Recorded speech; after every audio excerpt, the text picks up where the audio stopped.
یہ کہہ رہے ہیں کہ ملک کا جو معاشی ڈھانچہ ہے وہ جو 25 کروڑ عوام کا بوجھ ہے وہ اٹھانے کے لائق نہیں رہا ہے، ان کی ضروریات کو پوری کرنے کے قابل نہیں رہا ہے. لیکن آج ہی رانا ثناء اللہ صاحب جو ہیں وہ ایک ٹی وی کو انٹرویو دیتے ہوئے یہ کہتے ہیں کہ اگر ہم چاہیں تو اپنے عوام کو ریلیف دے سکتے ہیں، لیکن آئی ایم ایف رکاوٹ ہے. یعنی ہم ریلیف دینے کی پوزیشن میں ہیں، صرف اور صرف ہمیں روکا ہوا ہے، تو آئی ایم ایف نے روکا ہوا ہے اور سارا جو بدلہ ہے وہ عوام سے لیا جا رہا ہے اس چیز کا. دیکھیے، جو اسٹیٹ بینک کے گورنر نے کہا، میرے نزدیک اس کے اوپر فوکس زیادہ ہونا چاہیے. ایک یہ ہے کہ ہمارا معاشی ڈھانچہ ہے کیا، اور پھر اس کو بدلا کس طرح جا سکتا ہے. تو دو بڑے سوال. دیکھیے، اس وقت میں اس معاشی ڈھانچے کو کہتا ہوں ریورس رابن ہوڈ. ایک وہ رابن ہوڈ کی کہانیاں ہمیں سنائی جاتی تھی کہ رابن ہوڈ امیروں سے پیسے چھین کے اور غریبوں میں بانٹا کرتا تھا. پاکستان کا جو اس وقت جو معاشی ڈھانچہ ہے اس کو میں یہ کہتا ہوں وہ ریورس رابن ہوڈ ہے. اس کا مطلب کہ وہ عام غریبوں سے پیسے، ان کی جیب سے پیسے نکال کے اور ان کی دولت کی منتقلی ہوتی ہے جو ایک آلریڈی مراد یافتہ طبقہ ہے. تو یہ ریورس رابن ہوڈ کا جو بنیادی ڈھانچہ ہے اس کو ہم نے کس طرح بدلنا ہے. دیکھیے، اس ڈھانچے میں ہو کیا رہا ہے. اس ڈھانچے میں دیکھیے کہ حکومت پاکستان جو ہے وہ پورے پاکستان میں جتنی بجلی بنتی ہے اس کو خریدتی ہے، پھر اس کو بیچتی ہے. اس خرید و فروخت میں تقریباً 400 سے 500 ارب روپے کا سالانہ ٹیکہ لگ جاتا ہے عام پاکستانی شہری کو، اور خاص طور پہ ٹیکس پیئر کو.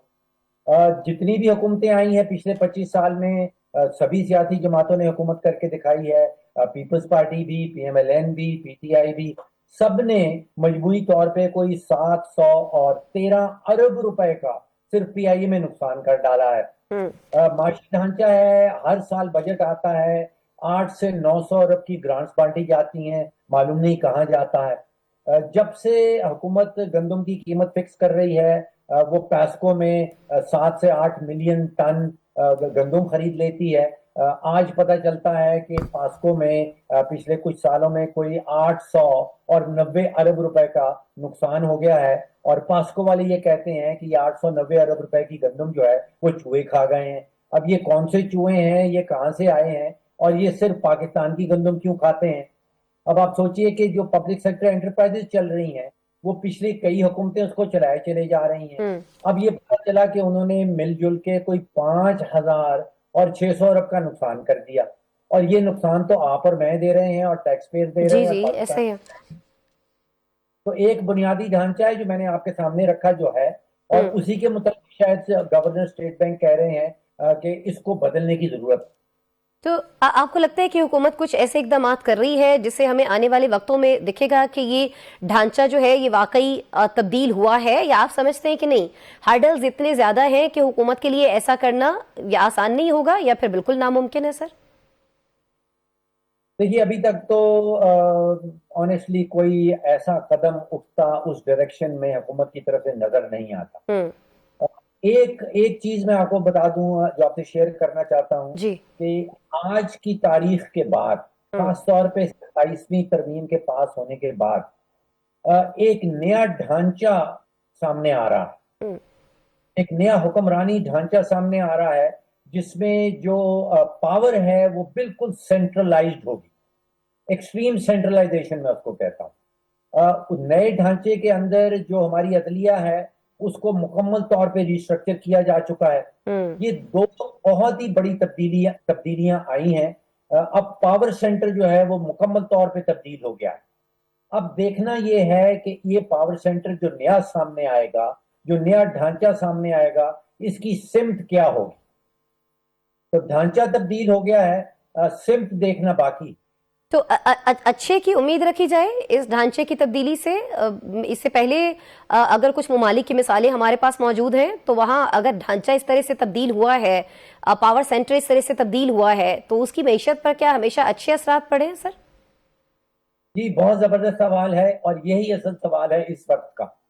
دیکھیے، تقریباً 24 سے 36 ممالک تو میں نے دیکھے ہیں، میں نے اسٹڈی کیے ہیں، جہاں پہ یہ والا ڈھانچہ جس میں ایک سینٹرلائز پاور ہے اور جن کی عدلیہ مکمل طور پہ ریسٹرکچر کی جا چکی ہے. اب صرف کا معاملہ جیسے میں نے ذکر کیا تھا، ایک ملک ہے مصر وہاں پہ بھی اس سے ملتا جلتا جی جی ڈھانچہ وہ چل رہا ہے. اس کی سمت غلط ہے, اس کی جو ڈائریکشن ہے وہ صرف اسٹریٹ کو کنٹرول کرنے کے لیے اور سیاسی جماعتوں کو کنٹرول کرنے کی طرف نکل گئی. ایسا ہی ڈھانچہ ساؤتھ کوریا میں بھی تھا, وہاں پہ ایک جنرل پارک ہوا کرتے تھے, انہوں نے اس پورے ڈھانچے کی جو سمت ہے وہ نیشن بلڈنگ کی طرف لگا دی تھی. تو ابھی پاکستان کا جو ڈھانچہ ہے میں سمجھ رہا ہوں کہ باقی ہے کہ اس کی سمت جو ہے وہ ساؤتھ کوریا والی جاتی ہے یا وہ مصر والی جاتی ہے. ٹھیک ہے, ابھی یہ دیکھنا باقی ہے اور اس کا فیصلہ جو ہے آنے والا وقت کرے گا. لیکن سر یہ بتا دیجیے گا کہ اقدامات کی جب ہم بات کرتے ہیں معیشت کو سنبھالنے کے لیے تو نجکاری کے لیے بھی بڑی ساری ایفرٹس کی گئی ہیں, لیکن ابھی تک ہم نے دیکھا ہے کہ چلے پی آئی اے کی مثال لے لیتے ہیں, پی آئی اے ابھی تک سرکار کے پاس ہے, اس کی کوئی مناسب بولی ہی نہیں مل سکی ہے سرکار کو لاکھ کوشش کے باوجود. دیکھیے آپ نے ایک اچھی مثال سامنے اٹھائی ہے. پی آئی اے ایک ایسا ادارہ ہے جو پچھلے 25-30 سالوں سے چل رہا ہے. پاکستان کی ہر سیاسی جماعت اس دوران حکومت میں آئی. میرے اندازے سے تقریباً 1 درجن وزرائے اعظم آئے پچھلے 25 سالوں میں, اور اوسطاً ہر وزیر اعظم نے, یہ وزیر اعظم پیپلز پارٹی سے بھی آئے, یہ وزیر اعظم پی ٹی آئی سے بھی آئے, یہ وزیر اعظم پی ایم ایل این سے بھی آئے, اوسطاً ہر وزیر اعظم نے تقریباً 70 ارب روپے کا نقصان کیا ہے پی آئی اے کے اندر. اب پچھلے کچھ عرصے سے ہم سن رہے ہیں کہ پی آئی اے کی نجکاری ہونے والی ہے. حکومت نجکاری بھی نہیں کر پا رہی. تو دو سبق جو میں سیکھتا ہوں, ایک یہ کہ کوئی بھی سیاسی جماعت جو ہے وہ حکومت میں آ جائے وہ اس قابل نہیں ہے کہ پی آئی اے کو چلا سکے یا کوئی اور بزنس چلا سکے. اور اب تو ایسا محسوس ہو رہا ہے کہ شاید حکومت اس کو پرائیویٹائزیشن کرنے کے بھی قابل نہیں ہے. تو اگر یہ دونوں قابلیت ہماری حکومتوں کے پاس نہیں ہے تو پھر چاہیے کہ پی آئی اے کو بند کر دیں تاکہ وہ 70-80 ارب روپے کا جو سالانہ ٹیکہ پاکستان کے ٹیکس پیئر کو لگتا ہے وہ لگنا بند ہو جائے. اچھا سر, مجھے یہ بتا دیجیے گا کہ ابھی آپ نے کہا کہ یہ جو ری اسٹرکچر ہوتی ہوئی چیزیں ہم دیکھ رہے ہیں پاکستان کے اندر, خاص طور پر حکومتی ڈھانچے کو لے کر, تو سر دہشت گردی کے حوالے سے بہت زیادہ بات ہوتی ہے کہ اس کی اصل وجہ جو ہے پاکستان میں وہ یہ ہے کہ یہاں پر سیاسی عدم استحکام ہے.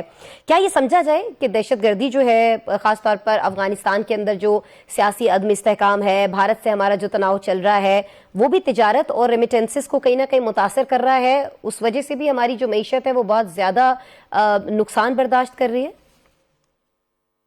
دیکھیے میرے نزدیک ایک بہت بڑی وجہ یہ ہے کہ دہشت گردی کے خلاف پاکستان کے اندر کوئی یونیفائڈ کمانڈ نہیں. ہر صوبہ جو ہے, ہر ادارہ جو ہے جو بنایا گیا ہے کاؤنٹر ٹیررزم کے لیے, وہ اپنا ایک الگ سے راستہ جو ہے وہ نکالنے کی کوشش کرتا ہے. پھر جب دہشت گرد واقعات ہوتے ہیں ان کے اوپر کوئی ایک یونیفائڈ فیصلہ نہیں لیا جاتا. اب جیسے میں نے کہا کہ جو آبزرو کرنے کا پھر اس کو رپلائی کرنے کا جو ٹائم فریم ہے وہ جب سینٹرلائزیشن ہو جاتی ہے فیصلہ سازی میں تو وہ ٹائم فریم بہت شارٹ ہو جاتا ہے, اور اس سے پھر رسپانس جو ہے وہ ریلیٹیولی ایزی ہو جاتی ہے, بلکہ بہت تیزی سے دی جا سکتی ہے. اگین ٹائم ول ٹیل کہ اس کا پھل جو ہے نئے ڈھانچے کا وہ پاکستان دیکھتا ہے یا نہیں دیکھتا. ٹھیک ہے, آنے والا وقت بتائے گا. اور آنے والے وقت کی بات ہو رہی ہے تو کچھ آنے والے وقت کے حوالے سے آج ڈسکشن کی ہے چیف سیکرٹری پنجاب نے. انہوں نے کہا ہے کہ آنے والے وقت میں ہو سکتا ہے کہ ہم اس پوزیشن میں بھی نہ ہوں کہ جو ہمارے پینشنرز ہیں ہم ان کو پینشن دے پائیں. تو فاروق صاحب, آپ کی تو بڑی گہری نگاہ ہے, بڑا مطالعہ ہے, بہت نالج ہے, آپ کچھ سجیشنز ایسے دینا چاہیں, خاص طور پر کچھ 3 اہم ایسے سٹیپس جو اگر فوری طور پر موجودہ حکومت لیتی ہے تو معیشت جو ابھی بھی ہمیں کہیں نہ کہیں بہت زیادہ ایک منجھدار میں دکھائی دیتی ہے پاکستان کی, اس کو اس منجھدار سے نکالا جا سکے. دیکھیے ایک بہت بڑی رکاوٹ جو ہے وہ 18ویں ترمیم کی شکل میں سامنے آئی تھی. اس میں ہوا یہ کہ وفاقی حکومت, اب آپ تقریباً سوچیں کہ کوئی 16-17 ہزار ارب کی آمدن آتی ہے, اور وہ وفاقی حکومت 18ویں ترمیم کے تحت اس میں سے کوئی 8-8.5 ہزار صوبوں میں بانٹ دیتی ہے, اور 8-8.5 ہزار جو ہے وہ سود کی مد میں ایلوکیٹ کرنا پڑتا ہے. وفاقی حکومت کی جیب خالی ہو جاتی ہے, صوبوں کے پاس سرپلس بجٹ بچ جاتا ہے. ایسی صورتحال میں وفاقی حکومت تو چل نہیں سکتی. یہ میتھ کا سوال ہے, یہ کوئی سیاست کا سوال نہیں ہے. تو جب تک اس میتھ کو دور نہیں کیا جائے گا اس وقت تک جو ریاست پاکستان ہے، خاص طور پہ اس کی جو وفاقی حکومت ہے، وہ آگے بڑھنے کے قابل نہیں۔ اچھا سر، آج کل 28ویں ترمیم کا ہم بڑا چرچا سن رہے ہیں۔ بلاول بھٹو جو ہیں وہ کہتے ہوئے دکھائی دیتے ہیں کہ جی ترمیم کوئی بھی کرے لیکن جو 18ویں ترمیم ہے اس سے کوئی چھیڑ چھاڑ نہیں کر سکتا ہے، صوبوں کے حصے سے کوئی چھیڑ چھاڑ نہیں کر سکتا ہے۔ آپ کو ابھی جو موجودہ سچویشن ہے پاکستان کی، جب ہم معیشت کی بات کرتے ہیں، تو آپ کو لگتا ہے کہ NFC ایوارڈ کے ساتھ چھیڑ چھاڑ جو ہے وہ ضروری ہے، یا آپ کو لگتا ہے کہ نہیں یہ غیر ضروری عمل ہے، اس سے معیشت کے اوپر کوئی اثر نہیں پڑنے والا؟ دیکھیے سر، دو باتیں ہیں اور اس کو زیادہ پیچیدہ نہ بنائیں۔ پہلی بات تو یہ ہے کہ جو 8,800 ارب کا سود کی مد میں مختص کی جاتی ہے رقم وفاقی حکومت میں، وہ جو قرض لیا گیا تھا وہ صرف اسلام آباد کے اوپر نہیں خرچا گیا تھا، وہ پورے پاکستان کے اوپر خرچا گیا تھا۔ دوسرا معاملہ آپ دفاع کا لے لیں، جو 2,500 ارب کا خرچہ کیا جاتا ہے پاکستان کے دفاع کے اوپر، وہ وفاقی حکومت اپنی جیب سے ادا کرتی ہے، اور وہ دفاع جو ہے وہ صرف اسلام آباد کا نہیں ہوتا، وہ پورے پاکستان کا ہوتا ہے۔ تو خاص طور پہ یہ دو اخراجات جو ہیں، جو دفاع کا خرچہ ہے اور جو سود کی مد میں مختص کیا جاتا ہے، یہ صرف اسلام آباد حکومت کے خرچے پہ، صرف وفاقی حکومت کا خرچہ نہیں ہونا چاہیے۔ یہ جب تک چاروں صوبے مل کے اس کے اندر اپنا اپنا حصہ نہیں ڈالیں گے، یہ ریاست آگے بڑھنے کے قابل نہیں۔ بہت شکریہ فاروق سلیم صاحب، آپ ہمارے ساتھ موجود تھے۔ ناظرین، آپ نے فاروق سلیم صاحب کا تجزیہ سنا، ماہرانہ رائے ان کی جانی۔ ہماری معیشت کے حوالے سے پروگرام ایک بریک شامل کرتے ہیں، بریک کے بعد ملتے ہیں آپ سے دوبارہ۔